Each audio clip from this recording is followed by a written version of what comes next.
I hope you can hear me. Thank you, Lutz, and thank you, Andres. I mean, we organized last year with my team this conference, and I remember how much work this was, and it's just spectacular with this size of people, just wonderful. It is. I couldn't figure out, the provost is gone, if this room is called hell or heaven, because some say it was called hell, others heaven. Anyway, I thought I make a positive title, and it's called Traditions and New Beginnings, and an optimistic view of the future of psychotherapy research. And before I really begin, I would like to say many thanks to a lot of people, and this list is not really complete. I want to say thanks to Ken Howard. I did my postdoc with him. I probably wouldn't have stayed in academia without him. Michael Barkham, coming back to Europe, it was extremely helpful. A lot of other people on the mental level, but we have also collaborators, friends, and colleagues. Soren Martinovic in the early, I will talk about the research program going over about 30 years. And Jamie, Dana, Kim, Johan Martin in recent years, up to students, former students, Jan Bünke, Julian Rubel especially. We do research for so many years together. And of course, the TRIA team, especially the research team is here. Ann-Kathrin Deisenhofer, Brian Schwartz, Danilo Moccia, Miriam Hehlmann, Steffen Eberhardt, Jana Schaffrath, and Jana Bommer. And the others are at home. It's more the clinical group, so the research group is here. Stefanie Vakarazza is just new in the team for half year. And of course, I want to thank all former students. So they come from, of course, Switzerland and Germany, Israel, Holland, and several countries, more Australia. And of course, my family, of course, last but not least, Birgit, he's here, my wife, and my twin daughters, Teresa and Catherine. And of course, all patients and trainees who supported this research over so many years. Now, I did my diploma, which is kind of a master today, 30 years ago in 1993. And in preparing this talk, I thought, is it possible to summarize all this, what I did in these 30 years, in like one or maybe two sentences? And in searching for a sentence, I came to this chapter we did together. And you see here, this is the chapter 4 in the handbook of the Bergen and Garfield Handbook of Psychotherapy and Behavior Change. And you see all on the side, it's done with Kim de Jong, Julian, and Jamie. And you see all on the side how happy we were when this finally came out. And I think this one sentence basically is this one. The measurement of change in psychotherapy has developed considerably. In the early days, the main question was whether change in psychotherapy could be measured at all. And the main question now concerns how change can be optimally measured, how often should it be measured, and how therapists can make the best use of change measures in clinical practice and training. And you will see the rest of the talk that are coming back to these kind of issues all the time. And is it actually possible to hear me good? Should I go closer? Is it good? Okay. And to bring this all in one, or like a series of pictures, I chose those from this called Pillars of Creation. This is an area in the sky, in the space, about 4 to 5 light years away. And you can see, if you look with your eyes just in this direction, you don't see much. But with the Hubble telescope, you see much better in this area. And with the new James Webb telescope, so the improvement of measurement, we can learn from this. And I think this in some way is also an idea for psychotherapy research, at least what I tried to follow over so many years. And to come back to our field, and you can see this is like steps up, which can be done in practice and if you start here with the number 5, It's intuitive judgment. That's what we usually do as clinicians when we see patients. But the idea of psychotherapy research in some way is a little bit to move up these stairs. So from pre to post measure, repeated measurements, session by session reports, lots of the research I'm showing in the following over this whole period.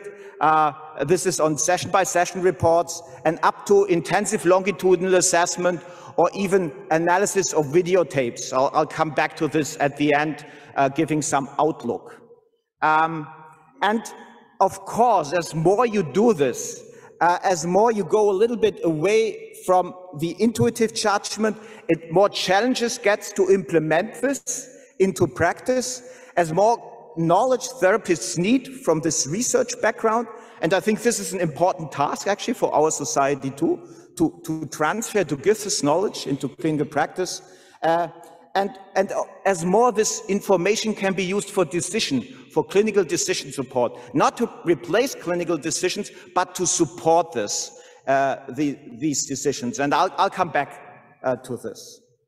And first, I would like to give a short, very, very short history of psychotherapy research and where we are now, in a way, and then I'll talk more about measurement, treatment, personalization, and feedback research, covering then the more application implementation side in clinical practice.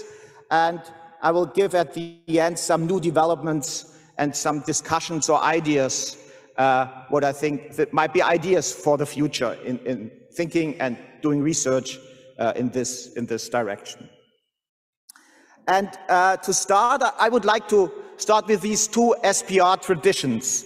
For me, it's a little bit the Howard and Orlinsky traditions in a way. It's the outcome and feedback tradition. And I've mentioned here a few people in our society for both tracks, also from traditionally, but also in the last years have done research. But I could almost add all members here to one of these tracks, or most did like both of these tracks. Now on the side you see Ken Howard, and this is basically, and I did most of my research in the area of outcome research, but also covered the process area, and you see also the process and mechanisms, which is, I call it a little bit the Orlinsky track. Now go back to the outcome tradition. We all know psychotherapy research, or psychotherapy works, as Christoph often says, and we have many meta-analysis showing this. I mean, Bruce Wample, Grim Kuipers, but it is also in comparison to a lot of medical treatments. Like I have here a few examples. This is a table also from this the already mentioned chapter in the handbook. And for example, corticosteroid treatment of chronic asthma, or in comparison, for example, Copaxone treatment of relapse-remitting multiple sclerosis. So psychotherapy works, and also in comparison to a lot of medical treatments very well, and also in comparison, at least in the long run, to psychopharmacological treatment, especially for depression and anxiety. But we all know it doesn't work for all. And we also know it does work in practice. So this is a study we did a few years back, where we basically just compared RCT findings versus practice-based evidence. And here you can see the effect sizes for just a regular outpatient clinic, our clinic in Trier, at the University of Trier, with it's about 0.88, and we compared this to one of the first large RCT, the Treatment of Depression Collaborative Research Program. Irene Elkin was the head of this research program, and they compared IPT, as interpersonal treatment, and CBT, and the effect sizes were very high. So if you have just an unadjusted sample in your clinic, then it is definitively lower what the effect sizes are. But if you go up and you adjust it, in terms of the inclusion, exclusion criteria done in this study. So you select especially depressed people, and you check out the inclusion, exclude bipolar patients, and so on, or the exclusion criteria. And then you move up and you do even a propensity score matching. So you check out basically the impairment scores at the end, the dysfunctional attitudes, and you make a one-to-one matching. You check the case in the RCT and see the optimal match in this evidence-based or in this outpatient center sample, and you see you get a very similar result.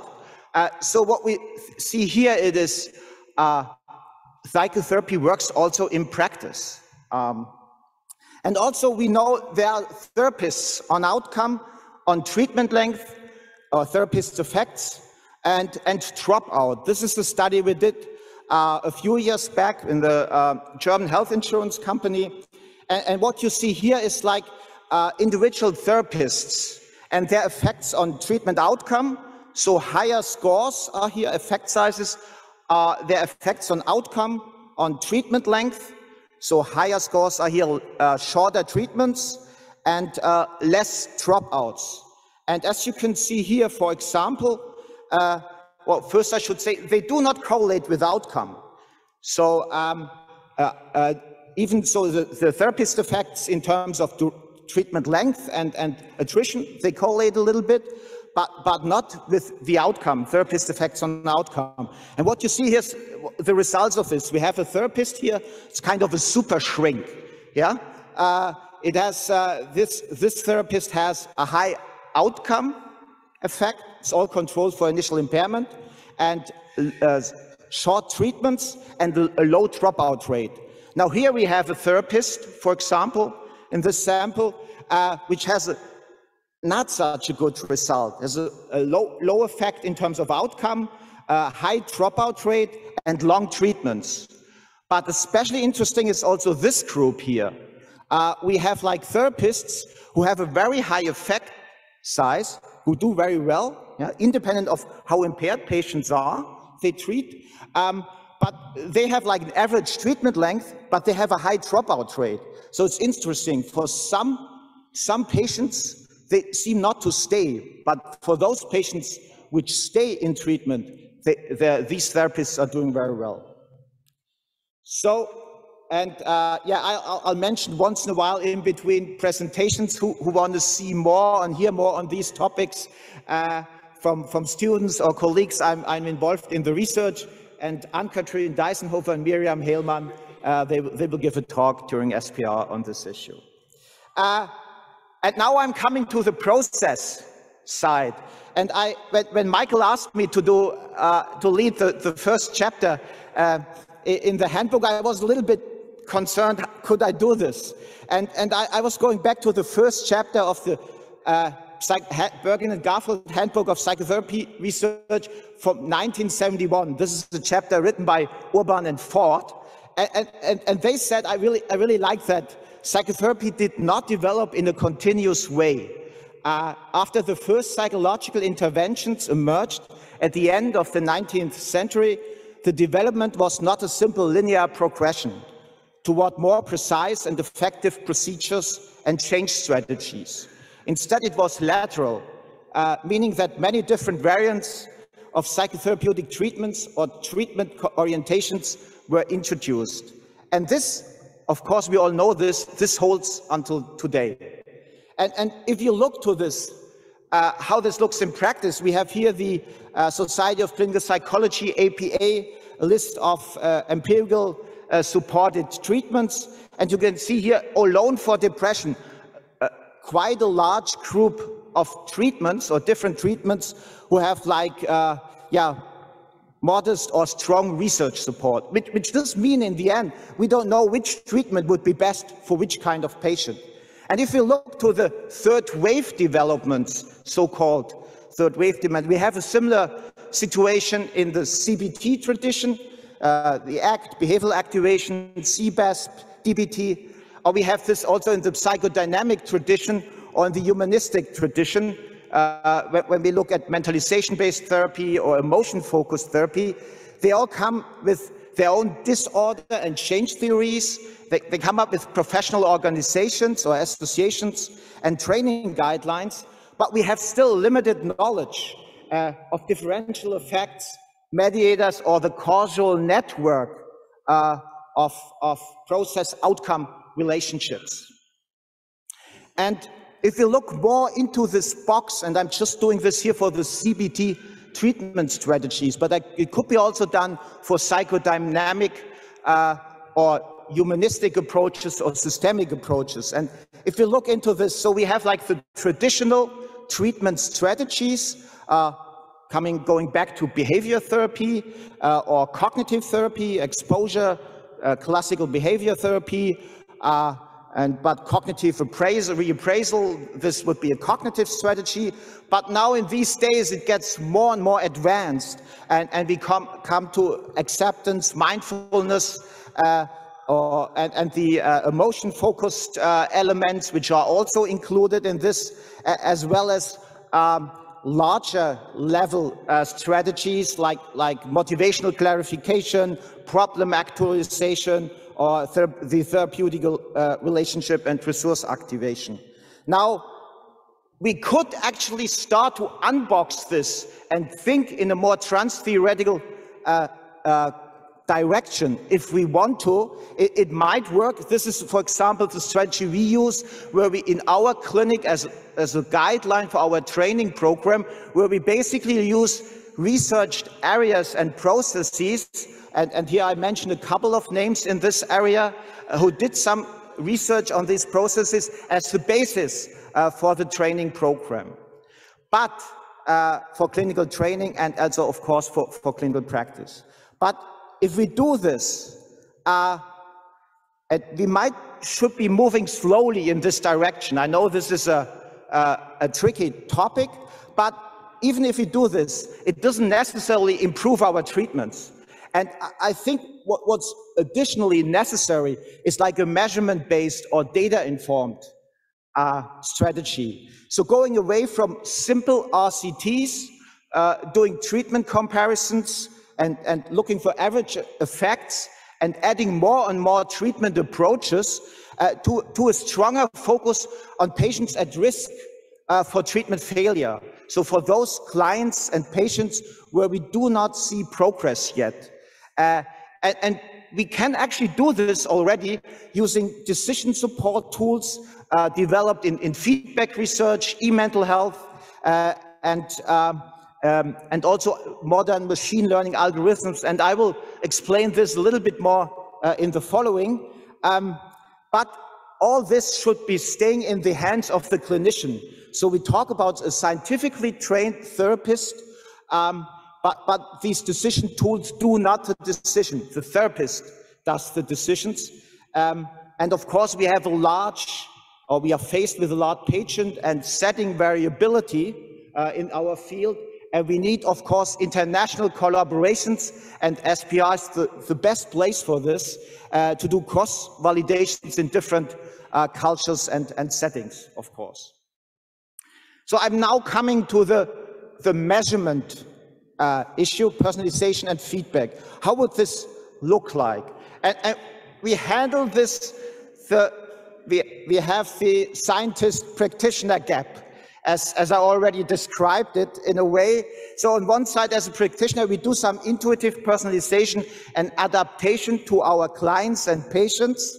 And from the research strategy, we are more interested in standardization and average effects, which leads us to, is this treatment effective on average? And to this list of treatments I just showed you before. Now, the idea of a treatment personalization or an evidence-based treatment personalization, this would be more the question, is this therapy effective or treatment effective for this specific patient? And it has like two components to tailor treatment. So it is on the personalized treatment strategy or treatment selection at the beginning, and or on the patient-focused feedback research or the monitoring during treatment. So it has a prediction element as well as the monitoring element. And I'm coming back to this in the following.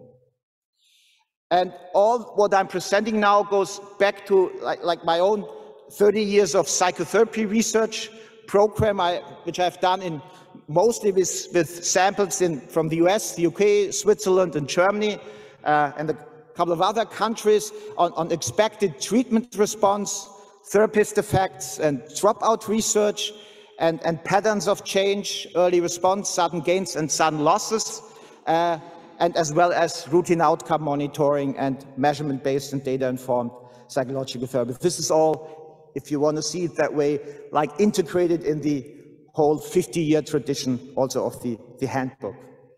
And also, just Jamie Delgadillo and me, we just did a chapter on precision mental health care for depression for the APA handbook of depression.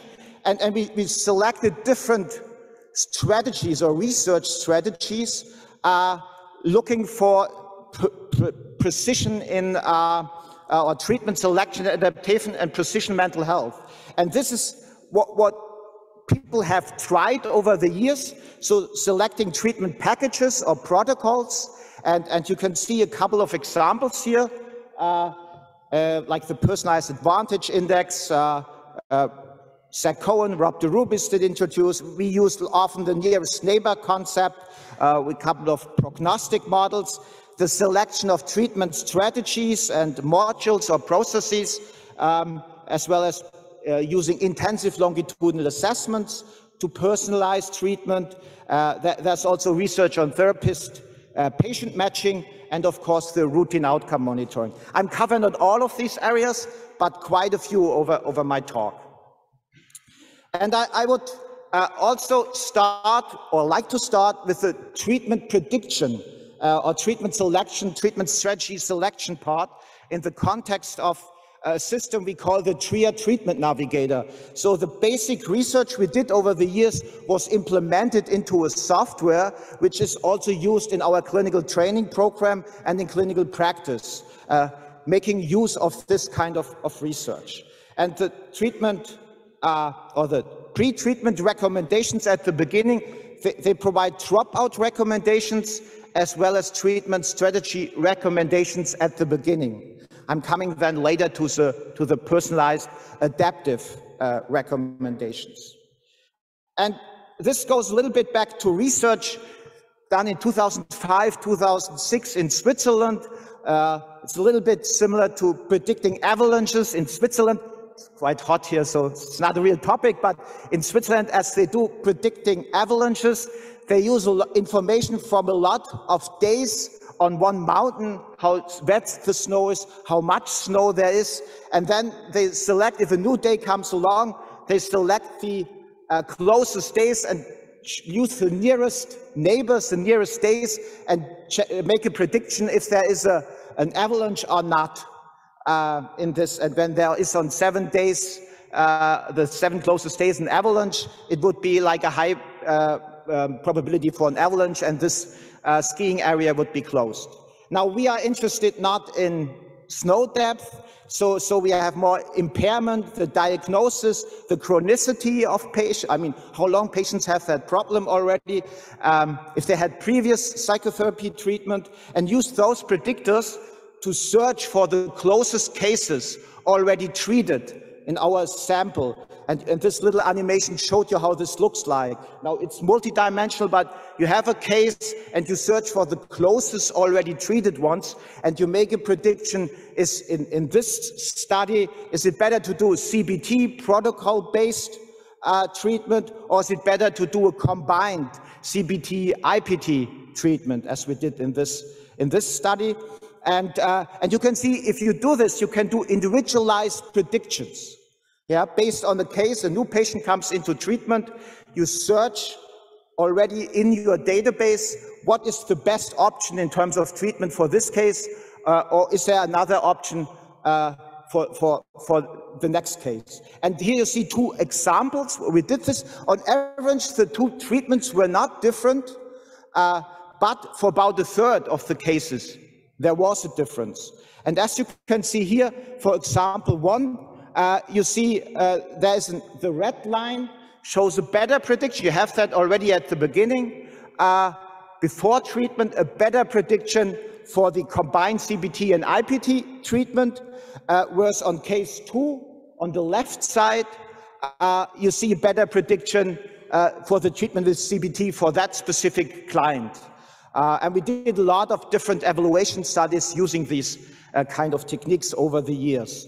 So I have been involved in a couple of more of those prediction studies using different technologies, different algorithms, machine learning algorithms.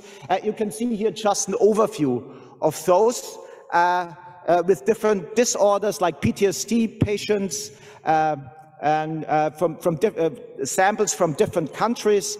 And at the end, so you see here 4 studies who predict different treatments, whereas the last study does predict different treatment strategies. Now I'm come back to this study. So we make a difference.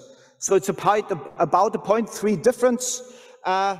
Here 0.34 on average if those kind of models are used, but we have not many prospective or cross-evaluation studies. And the last one is one, I'll come back to this. This is another study where we used, just recently done with Paulina Gonzalez-Salastun and Jamie Delgadillo on predicting dropout, here with a huge database of 80,000 people from the IAPT service. And as you can see, you can use those models also to predict dropout. So not only the optimal treatment strategy, but to predict maybe the optimal treatment strategy that they get the optimal dose. And this is how it looks like in this kind of research, how it is applied in our training program in our outpatient center. So this is this navigation system, how it is used in practice. And you see this is an estimated dropout probability at the, so when patients come into treatment, they fill out questionnaires at the intake, and then you have this information. This is like the average dropout rate in the clinic. And then you can compare the dropout probability for this specific client. Now, if this client has a higher dropout probability, of course, it makes sense for the therapist to watch the motivation and to look for potential dropout. And it also provides specific treatment strategy recommendations. Like in this case, is it better to, based on the nearest neighbors or of those already treated, is it better to have a motivation-oriented treatment strategy, or is it better to have a problem-solving treatment strategy at the start of treatment, or is it or mixed? We could either one or the other. What's the better option? So it's what kind of treatment strategy is optimal. Now, in this case, for this example, it is motivation-oriented treatment strategy. It's just for one case. I'm now moving on to the second part, not the prediction part, but the monitoring part. So checking if we do make progress and to identify cases at risk for treatment failure, going back to feedback and routine outcome monitoring research. And it also goes back to research on early response or early negative response and using these as indicator for potential negative outcome. I'm coming back to this. There's quite some research on early response in different setting, diagnosis, and with different instruments. And of course, we know, and there's a lot of research in this area, that feedback reduces the number of non-responding patients with a small effect, but an add-on effect to already effective treatments. And it is especially helpful for patients which go off track, which have a risk for negative treatment outcome, and if clinical support tools are used. So Mike Lambert, of course, did a huge amount of research in this, and Michael, Kim, Jamie, and me, we just worked on a meta-analysis or on an overview paper on this, coming up with this differences in success rate if therapists use these kind of technology. And we have an implementation issue in this area too. So there are moderators, that's the type and frequency of feedback, and how it is accepted. And I come back to this acceptance issue in the rest of my talk too. Now here you see what do therapists actually do with this feedback. This is a study we did in Germany, supported by an insurance company, and you see about 70% they use this information for clinical practice. This was a study done with practitioners all across Germany, and they discussed, especially for those cases which were potentially not successful, had a probability for being not successful or no change, and they discussed the results with their patients. They adjusted their treatment interventions. They worked on the alliance, so that was significantly different. If we ask the same question in our training center, there's also one thing which pops out. It is this point, consulting additional sources, which is actually the supervisors. So our trainees use this information often for their supervision purposes. And this is also an interesting part. There's a differential effect on attitudes toward the usage of such feedback. And in this case, so what the attitude of the therapist about the feedback and how satisfied is a component, is how satisfied are you with this feedback system, and the number of modifications are done, or what do therapists do with these modifications. And as you can see here, basically, if therapists are not satisfied with this kind of outcome monitoring, but they do a lot of reactions to it, so they kind of overreact. They get a little bit in panic, so they don't like using this kind of information, but they do a lot. Those therapists have the lowest effect sizes in this study. So this seems to be the implementation issue, how well this is perceived and how well this is actually used in a clinical practice. And you see the patient side here on the other side. If you ask patients, I find it important to monitor the results of therapeutic treatments, and you see about over 90% they think that's completely right or rather right. So from the patient perspective, this is really important that something like this is actually done in practice. And we develop, based on this information, also risk indices. So I talked about early response, but here in this case, which is more the early response side, is more the right side about positive feedback, but also what happens if patients fall below a predicted failure boundary here, and how extreme they fall below this boundary between session 2 and 7, what happens to those at the end of treatment after session 20. And you can see as more often they fall and more extreme they fall below this failure boundary here, as more likely it is they have no change or a negative treatment outcome. So this can be used for an indicator or a risk index to indicate early in treatment if the treatment is working or not working. And that's what we actually do in our program, in our training program. That's what we apply. We have developed a dynamic failure boundary. It's more advanced. This was the study I showed you before. This is like the status of around 2006, 2010, this area. Now we recently developed this more dynamic or adaptive risk index, which is adapted in each session based on this nearest neighbors and the change each patient has up to that point. And if the patient goes beyond that risk index here, it indicates a higher likelihood for a negative treatment outcome. And this gives like a warning for therapists. Maybe you should look at this client more in depth. And as we see it, and as we saw it, that implementation plays a role, and what therapists do with it. So they should not get into panic, but to make an informed decision using some information. And then we provide actually in several areas additional information. Is it a problem in the area of risk, suicidality? Is it a problem in motivation, treatment goals potentially?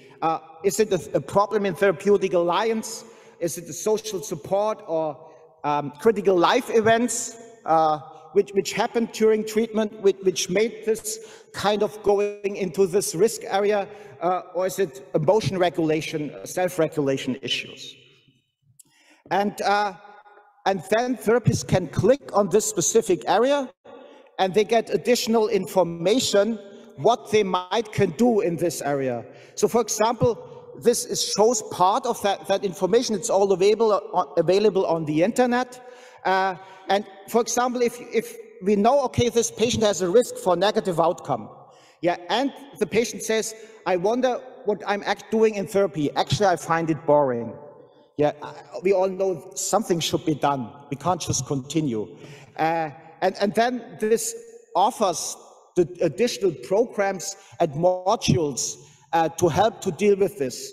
And then therapists can go into depth and can also use this information for intervention or for exchanging with colleagues or for supervision purposes in our training program, for example. And there's also, of course, a lot of material which can be downloaded, like homework or video clips here on the lines ruptures. We see Chris Moran, we translated this video, or all kinds of other kinds of tools which can be used. Here, application and implementation. How can this be studied in clinical practice? And we did a prospective trial on this, which was published last year in JCCP, where we actually tested in an RCT this kind of procedure and if it does make a difference. And I'm not going too much into detail on this study. It's about 538 cases.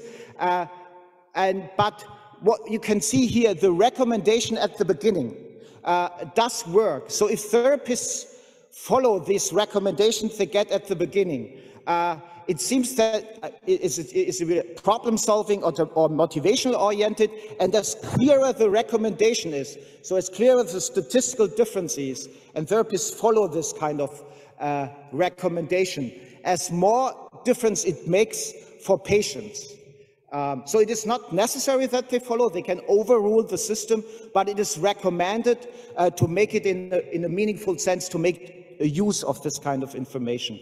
And as you can see, as larger the difference is in terms of the predictions and the effect differences, as higher the effect size is you see this here in different outcome instruments. So it's not only the outcome instrument, which was the mainly used in the study, but also the OQ30 and a couple of PHQ-9 and other outcome instruments. So it is consistent. And for the feedback part, it's very interesting. We saw an interaction with the therapist's rated usefulness. So as more useful therapists perceive this kind of procedure, and as more effect does it have.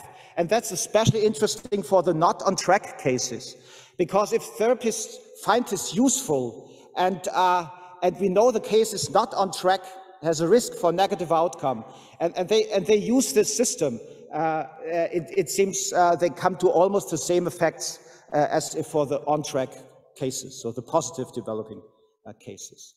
And what's also interesting, it depends how confident therapists feel in using such a system. So to what extent do you feel confident in your ability to use psychometric feedback? And as you can see, as higher confident therapists feel with this, as higher the effect sizes at the end. And I will have Julian Rubel will give a presentation on other mediation effects on within effects for feedback. So I'm coming now to the new developments. How are we doing in time? 20 more minutes. Okay. Okay, good. So thank you. Sorry, there's no clock around here. So. Okay. So I still have time for some new developments, actually. Excellent. Now, this is already implemented, and we have tested it prospectively. But I want to tell you a little bit on new developments and new studies we are planning and at the moment conducting. Now, one is to improve the implementation purpose using deliberate practice aspects and training.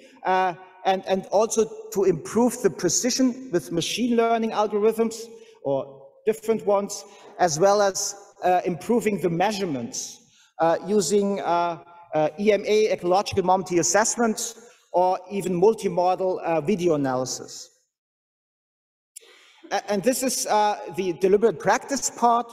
And so we have developed little video clips for trainees to use this in these different areas. So if we know there is a risk for this client, and it is for negative outcome, and we also know, okay, in this area, there might be also problems. It's suicidality, motivation, therapy goals. Risk means alcohol or drug abuse. So if there are indications here of motivation, therapy goals, so we have like a bunch of clips they can train and can use this also as part of their supervision process. And if you're interested, we'll have a couple of presentations at this SPR meeting from Jana Bommer, Susanne Edelblut, and Birgit, working in this.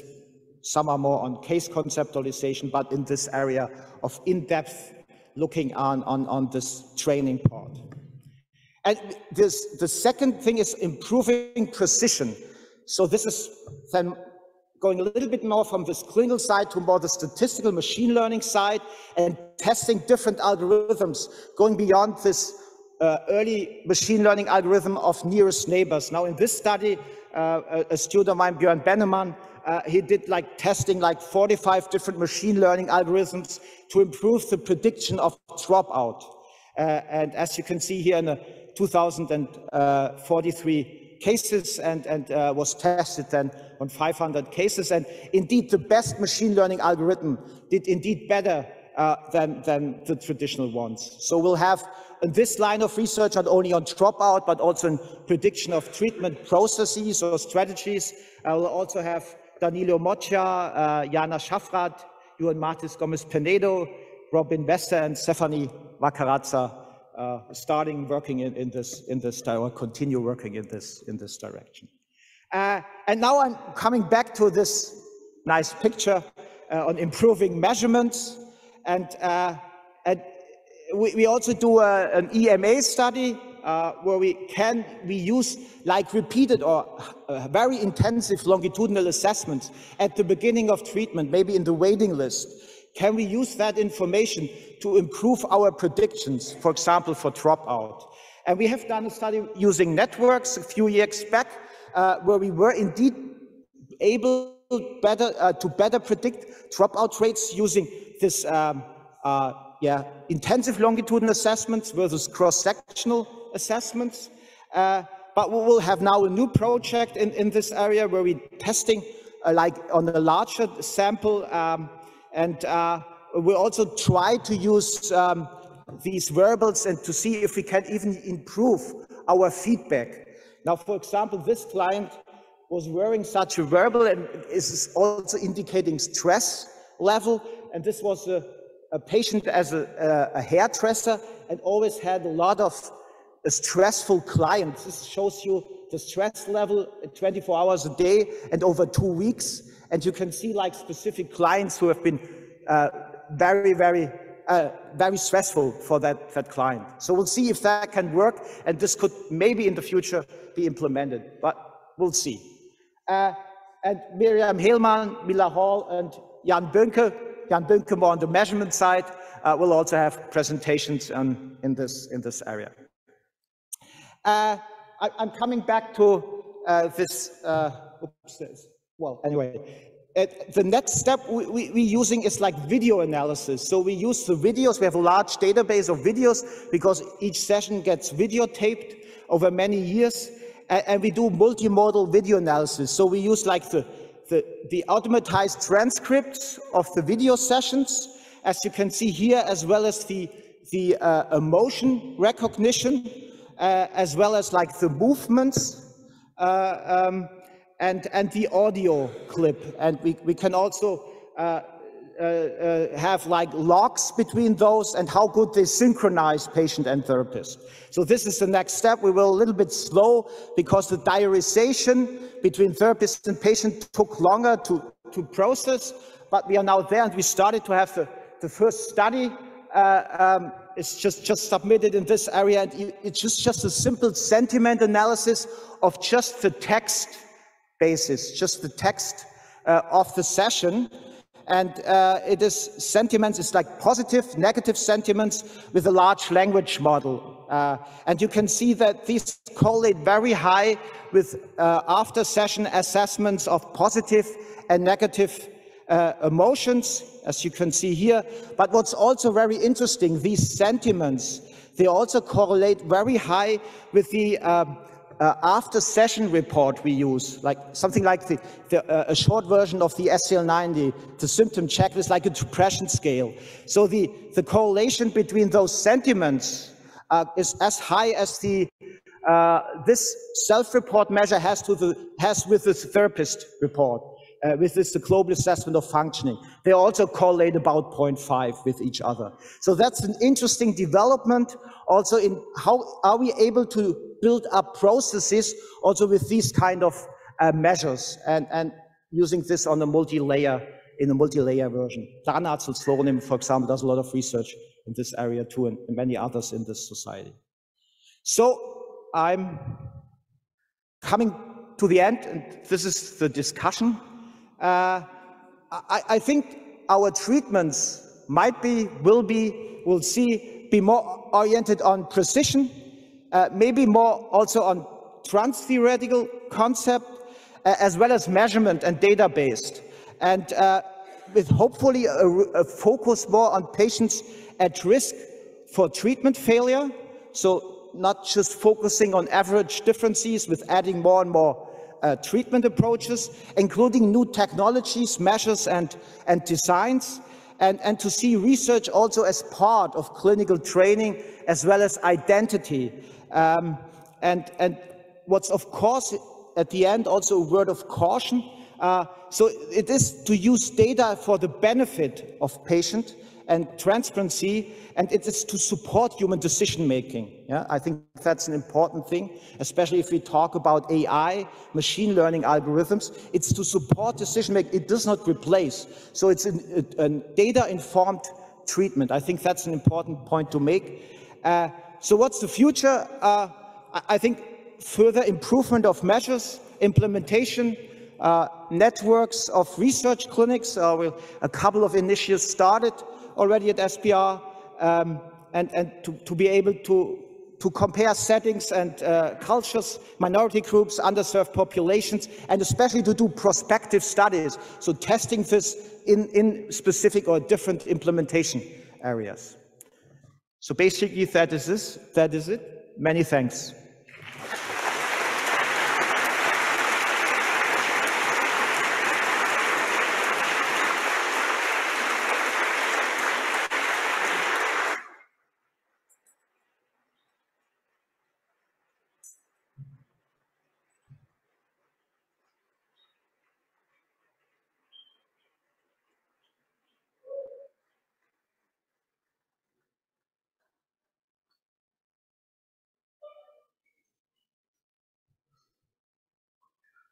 Okay,